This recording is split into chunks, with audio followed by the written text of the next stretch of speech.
Hello guys! Today is our first episode in the 1.5 update, and there are a lot of cool new features, but one we should have a special look at is the new melting snow they implemented.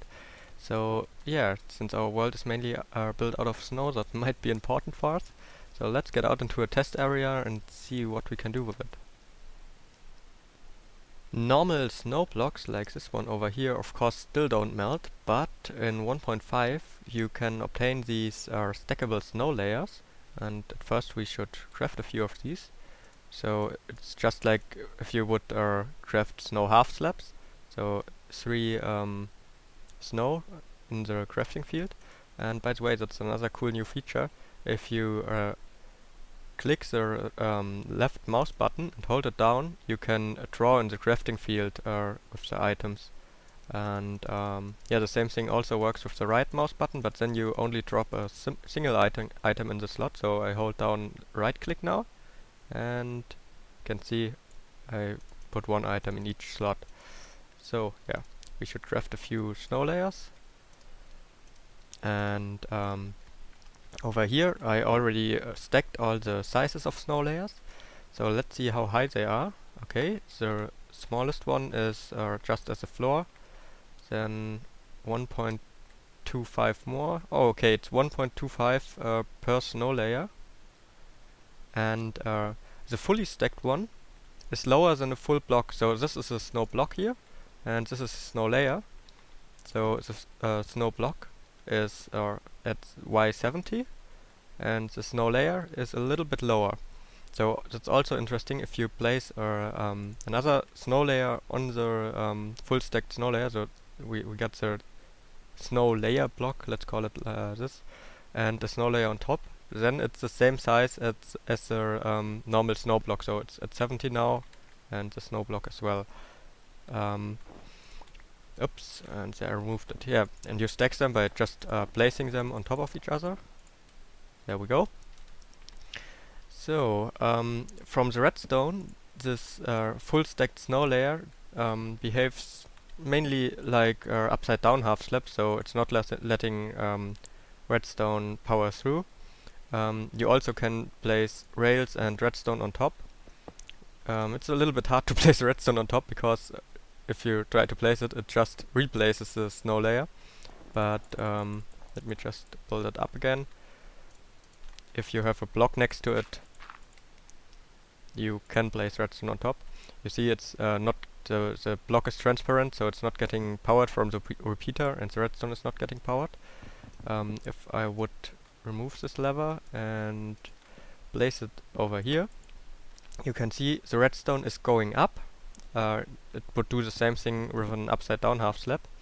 And if I place the lever up here and power the redstone up here, the redstone power gets not transmitted down. That's just the same behavior as upside down half slabs or closed down. So yeah, so it has a solid top. You can place fire on it. As I said, this is a snow block. If I place fire on it, we see the fire. And if I place fire on this one, it's yeah, not showing the fire animation. That seems to be a glitch in the current update. I think it will get patched in 1.51. So that's what I did at the beginning there. Just ignited them, and then you got the particles on top of the snow block, so it looked like they're melting. Yeah, also snow layers can melt, so that's not new. That was with the old snow layers the same. We have light level 14 here, 13, 12, and yeah, at light level 12 or higher they melt. So if I place a few snow layers here, do I have more? Nope. They will eventually melt. Yeah, we can have a look at it later again. So yeah, but one really interesting thing, as I said, they are a little bit lower than a normal block, and that's what I exploited here. So as you perhaps know, soul sand is also a little bit lower than a normal block, and if you have soul sand in front of a door like this, you can't go through. And guess what? The same thing happens with snow layers. The cool thing about the snow layers is you can't see the difference from snow layers to snow blocks. So these are snow blocks. I can easily walk through here. and these three are snow layers, and I get stuck. So yeah, you can see these are snow layers. Here we got the snow block. It's the y coordinate goes a little bit up, and also oops, no, it's the wrong door. And also in here that's the snow block. If there would be a snow layer, then I could walk through, but yeah, it's a snow block. I need some more snow layers for the next thing. Let's make some. Yeah, and you see the stacked snow layers are melted. So over here I just built up a little house out of snow, and if I would close it with snow blocks now, you can see it's dark in here. But snow layers are transparent, so if I stack snow layers here, it's still bright. Also, you don't see any difference. The snow blocks and the snow layers look exactly the same. So it can be used for cool lighting in snow buildings, and I might use it in the future. So yeah, I think that covers pretty much the snow layers. Or was there anything else? No, I guess that's it. So we should get back to the villager trading where we left last episode. Alright, so here we are. But before we start the trading, and I also want to go over how the villager trading works and how we want to make the infinite trades again today in a little bit more detail. Last time I just roughly said a few words to it. Yeah, but before we do that, we should take care of the zombie situation up there, because the villagers try to escape the zombies and get stuck in the water stream there. You maybe can see it. There are a few villagers. And also, when I reload the chunks, some of the zombies manage to escape through the blocks, like this one over here, and then just freely walk around. Ah, it's a nice baby zombie. You know what's funny? If you give them a pumpkin, they have a flying pumpkin. Let's see, make him mad at me. Yeah, but I got a nice idea what we can do with the villagers when we can, yeah, use this thing here to kill them, and it's an actual useful thing. So at the moment you can see there are a lot of endermen, which might even attack me, and yeah, we know how to prevent endermen spawning, right? So it's a small zombie now dropped down there. Down there I got a small water holding cell where I can drop more zombies in, and they will not escape from there. And now I need to craft a drop head first. Yeah, me out. Because yeah, you maybe remember episode 9, I think it was, where we built the mob spawn switch to turn off the mob spawning, and we can basically do the same thing over here. We just need a lot of zombies which picked up an item, so they don't despawn, and they will use up the mob cap, and no endermen will spawn on the island anymore. So yeah, we'll place a dropper here, and the tripwire will trigger it and shoot out one ender pearl. That's, by the way, a cool feature here. If you have an item in your hand, so or on the cursor, and then hold down Shift and double click on an item of one type, then it shifts all items of this type into the other inventory, so in the chest or the dispenser or dropper. Yeah, that's one of my favorite features in 1.5, because before it was just a lot of work to shift items around. But yeah, now I want to drop some more zombies down there, and then I will connect the output from the villager trading to this thing, and the villagers will drop down there, and it will every time shoot an ender pearl down, so they have an item which they can pick up. Oh. Let me just remove the water. So yeah, we should get these zombies down. Follow me.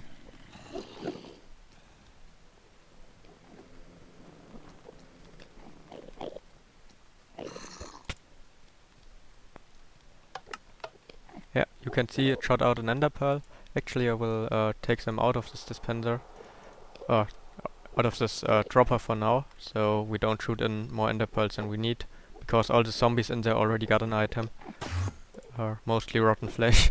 That's also a downside of the system. I thought the zombies would just despawn, but a few of them died somehow, and then the others were able to pick up rotten flesh and yeah, didn't despawn anymore.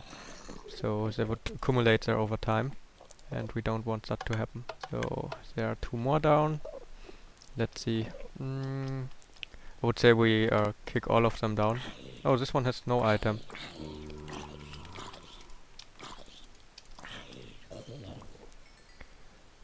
So yeah, I will just bring the other zombies down and connect the water stream to the villager output and drop them down there, and then we can do some trading. And in the meanwhile, the zombies can accumulate there, so we should be safe from mob spawning on the end island soon. So the soon-to-be zombies now get transported along here and drop down back there, and also an ender pearl gets shot down every time a villager drops down. And eventually they will pick it up when they get killed by the other zombies, or when they get converted to zombies by the other zombies. And yeah, will stay there because they picked up an item. And over time, 80 villager zombies should collect down there, and we should completely use up the mob trap here, and no enderman should spawn on this island anymore. Of course, a few ender pearls will despawn because not every zombie can pick up items, but it's... Come on, it's ender pearls. We got double chests of them. So, yeah, but let's get to the trading. This thing should work now. So, last time I said I wanted to get a villager with a paper trade in the last slot so that it doesn't disappear anymore. And I wasn't able to do that till now. So, I will try it again later, but yeah, we don't have it yet. So... but I think I should explain you how this trading thing actually works. And I will just try to start at 0.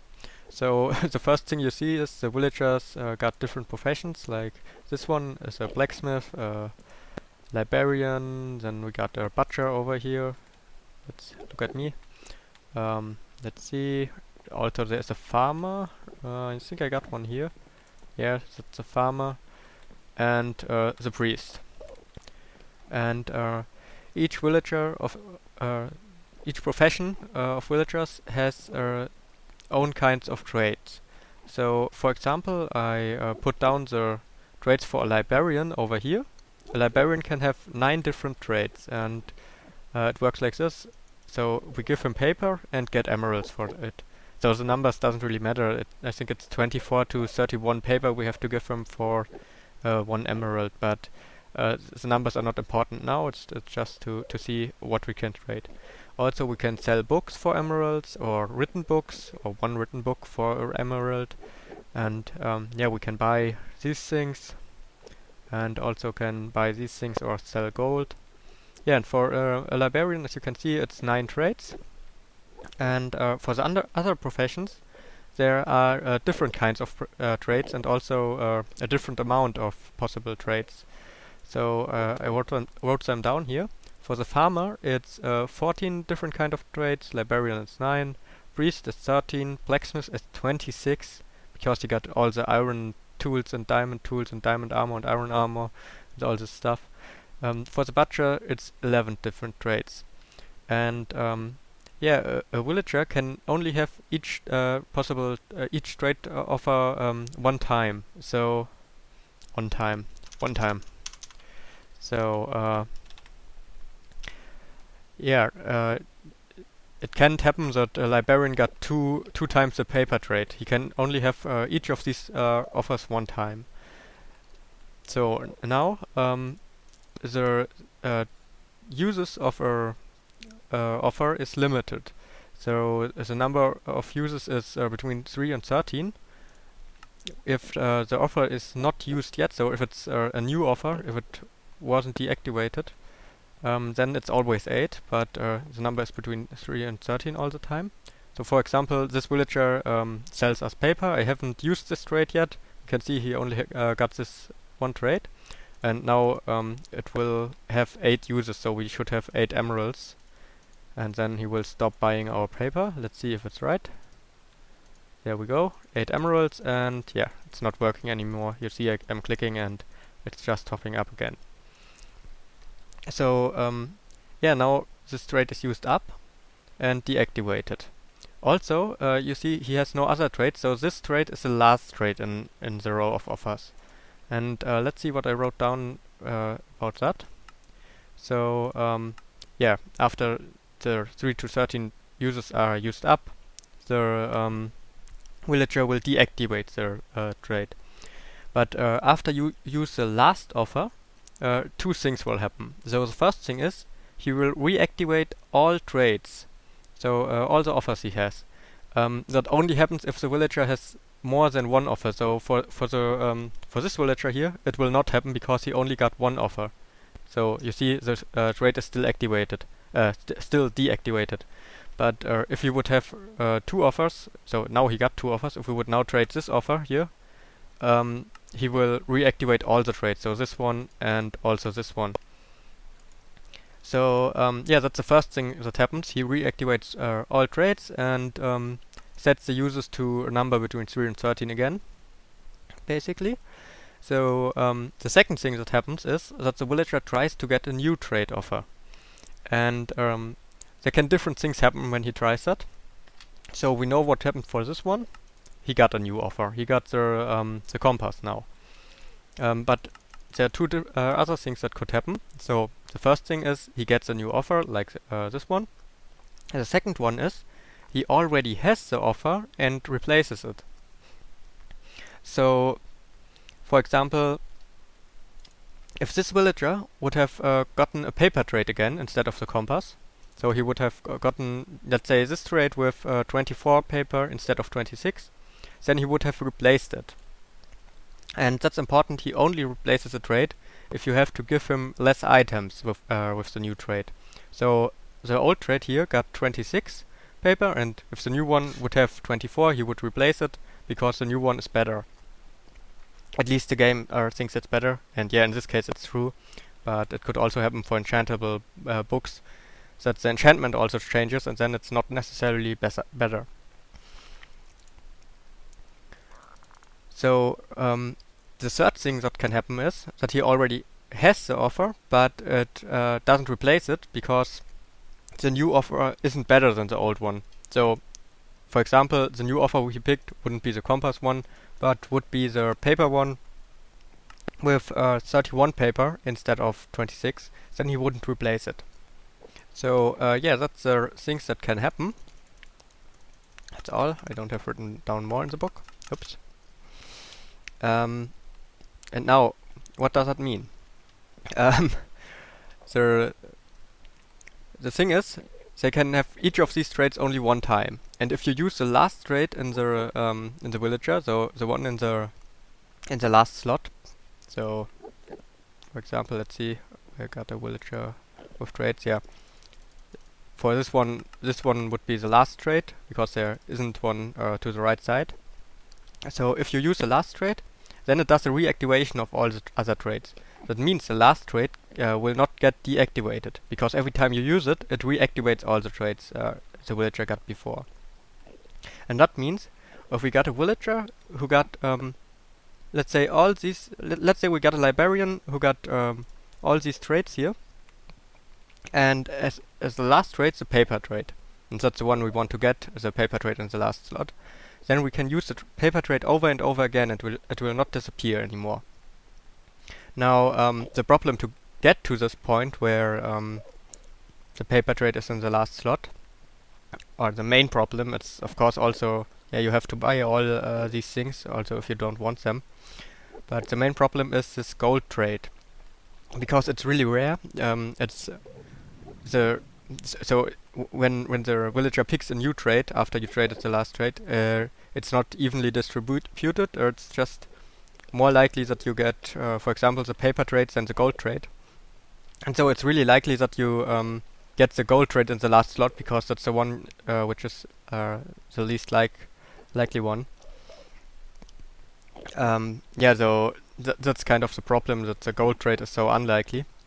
Um, but yeah, it's still possible to get it, and we'll get it sooner or later.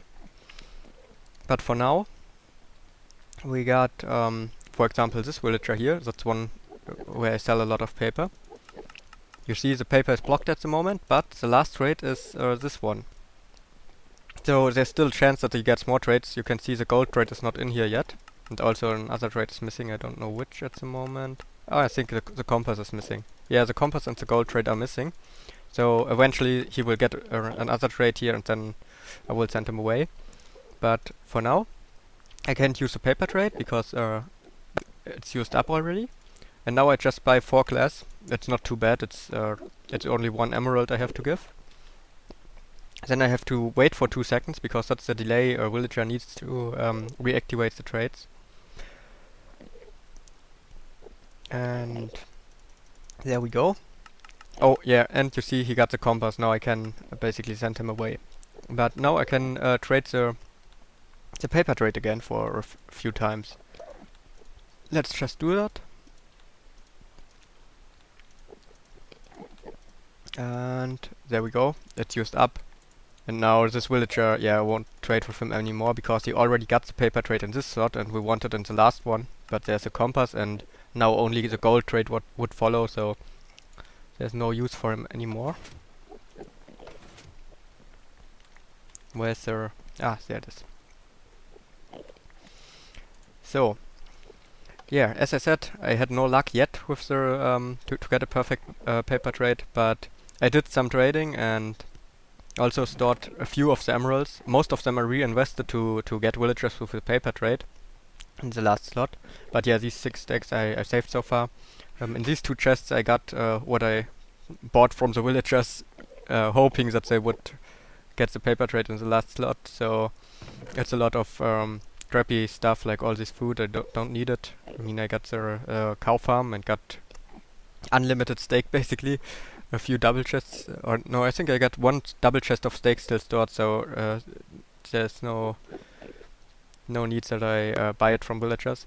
But also, yeah, all these books are not really that good. They are all bought from villagers. I might be able to use some of them, and glass, and also bookshelves, and of course these things. These things are expensive.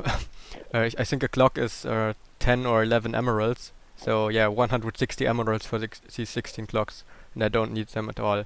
But it's just to get the perfect villager with the paper trade in the last slot.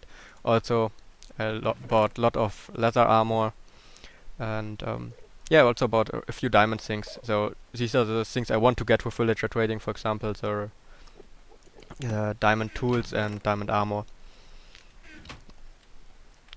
Also, let's just show you what other villagers I got. This was one of my tries to get the paper trade, but it failed. You can see the paper trade is here. I still used it one time, and the next trade I got was this one. I can get an infinity book for 14 emeralds. So yeah, that's pretty cool, I guess.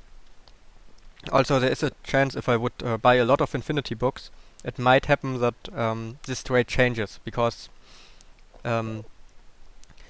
you can get an enchanted book for a book and 5 emeralds. And yeah, if the villager tries to get a new trade after I used the last one, he might get the enchantment trade again, but with less than 14 emeralds here. And then the new one is... Yeah, the game sees the new trade as better, because it is less expensive for us, and replaces it, and then there might be a crappy enchantment like, let's say, Fire Protection 1. And yeah, we don't want that. But there's not much we can do about it here in the end. So I will just buy a few infinity books later, and then he might lose it again. Also, an interesting trade I got over here. I can enchant a diamond axe for 2 emeralds with efficiency 3. I'm not sure if I will use it, because it's easier to enchant them in the Enderman farm. But for example, if I got a diamond axe with, let's say, fortune on it, you don't need fortune on an axe, right? So I might put enchanted diamond axes in here and pay 2 emeralds, and then he replaces all the enchantments with efficiency 3. So that might be a good use for him. But now we should yeah, trade away all this paper here. I farmed it manually in a sugarcane farm. We definitely need to automate the process. And yeah, we'll just start to trade it away and also try to get the perfect villager we are searching for. So let's see if we have luck.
What could have happened to the other 10 stacks of emeralds here? We should have a look into this chest. Oh yeah, I would say the villager trading was a success. Also, we haven't gotten the perfect villager with the paper trade in the last slot yet. And yeah, we got some more diamond stuff here. Yeah, the goal of the villager trading was not to craft any diamond gear anymore, but just buy it from villagers, and I guess we got that. So let me just show you what villagers we got here. We got a few interesting ones. So this one is the one where I sold a few double chests of paper now. You probably see in the time lapse at some point I'm just standing in front of this villager and trade over and over again. And the reason is he has the paper trade in the last slot, but he hasn't all trades yet, so he's not the perfect one, not the one who doesn't lose the paper trade at all. But yeah, he got 1, 2, 3, 4, 5, 6, 7, 8 trades, and the only trade missing is a gold trade. See, there's no gold trade in it. And the thing is, we can use him quite a lot, because the chance that he now gets a gold trade is every time he tries to get a new trade. Let me just check, I wrote it down somewhere here. Around 0.00011%. So yeah, we can use him a lot before he gets a gold trade, and once you get him, and dead. Oh yeah, by the way, I made a few mistakes with the zombie system back there. I put the dropper on top. Oh, he's mad. On top of the tripwire, so it emptied itself. But slowly but surely there are villagers accumulating, so or zombies accumulating down there. So yeah, the Enderman spawning slows down a little bit, and at some point it will completely stop. But yeah, that's not that important. We got our other cool villager here, and this one is a perfect villager for saddles. So let's check. He got the gold trade in the first slot, and that's the first trade. 2, 3, 4, 5, 6, 7, 8, 9, 10, 11. So he got the saddle trade in the last slot, and we know a butcher has 11 trades. So he can't get any other trade anymore, and we can buy as many saddles as we want. Sadly, I already got enough saddles, so yeah, there's not much use for him. But still, a cool to have one of these. Yeah, so this is basically what we want with paper, this villager, with the paper trade in the last slot. Yeah, other villagers, we got this one, who sells us protection 2 for 2 emeralds. I'm not really planning to use it a lot, but maybe if I enchant diamond chest plates, and then get something like thorns on it, and I don't want it, then I can use this trade to remove all enchantments and only get protection on it. Same thing with the one over here, with efficiency 3, that's not bad. Also for 2 emeralds. And yeah, also there's a little bug I found in the villager trading. This villager here can't do anything at all anymore. And the reason is that was his first trade. So I did this trade, and now after we do the last trade in the villager, there are different things that can happen, as I said. Where was it? Over here. And the reason why this villager hasn't gotten a new trade and why the old trade is deactivated is that the reactivation only happens when they have more than one trade.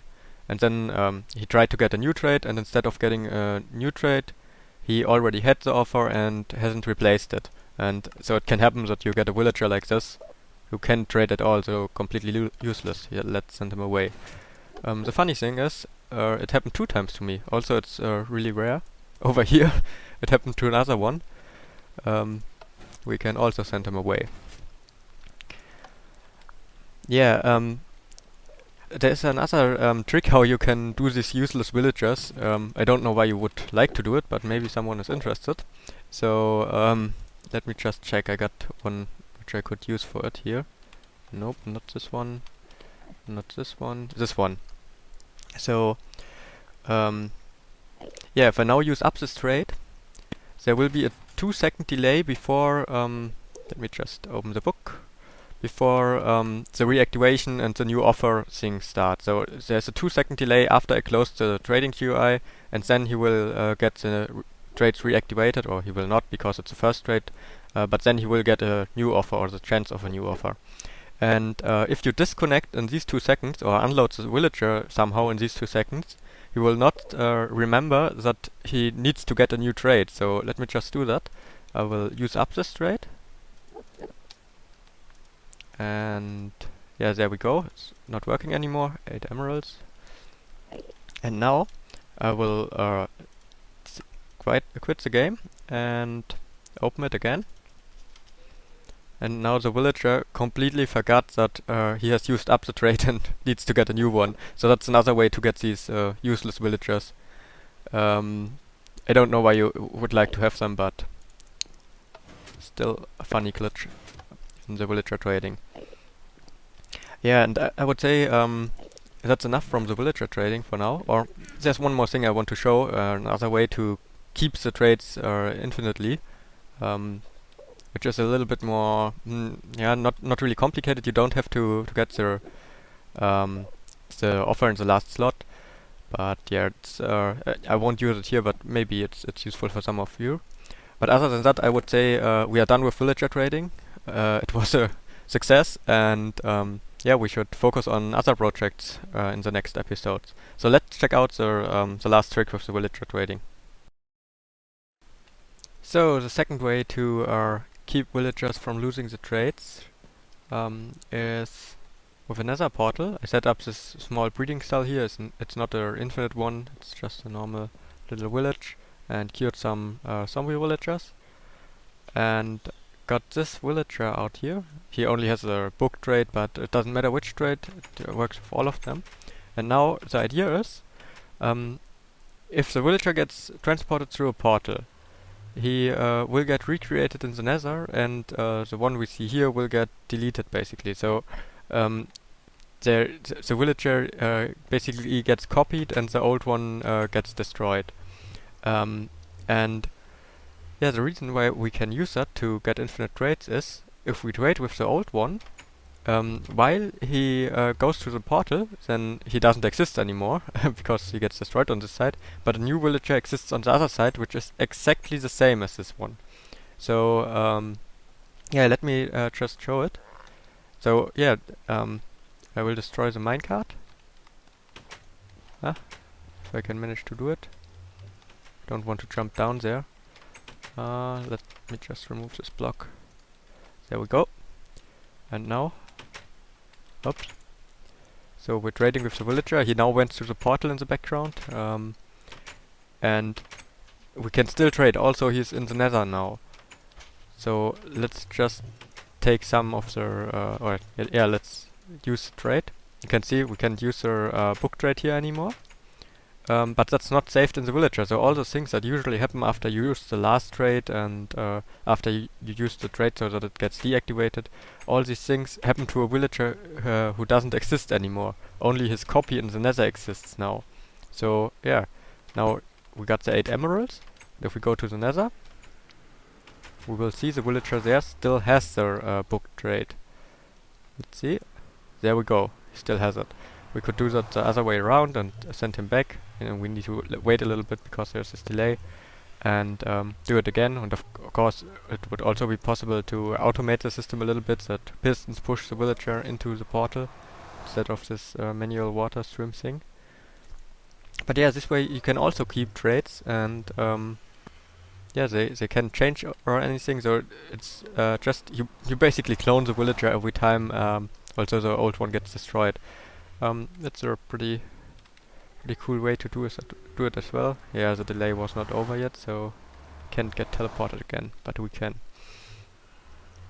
Let me just sleep. Yeah, I don't want to use this technique to keep the trades because it's a little bit more time consuming if you have to send the villagers through the Nether every time and then go to the Nether and send them back. And yeah, also then we couldn't build it in the end because we have no Nether portals in the end. So I decided to use the other technique with having the last trade. But some of you might want to use this one. I guess this technique is really good if you have enchantments or villagers selling enchantments. Let's see what he got. Oh, I can reach him from here. Ah, he only got a paper trade. Yeah, but if they sell enchantments, then there's a chance that the enchantment change because they can get replaced with better trades. And that doesn't happen if you send them through the portal before you trade with them. Because, as I said, they just get copied and the old one gets deleted and you trade with a dead villager, basically. Which is a little bit weird and probably a bug, but yeah, why not exploiting it? So, yeah, this episode was about villager trading. Next time we will focus on other things again. But that's it for today. I think it's already long enough, or a little bit too long actually. I'm not sure, we'll see. So thanks for watching and see you next time.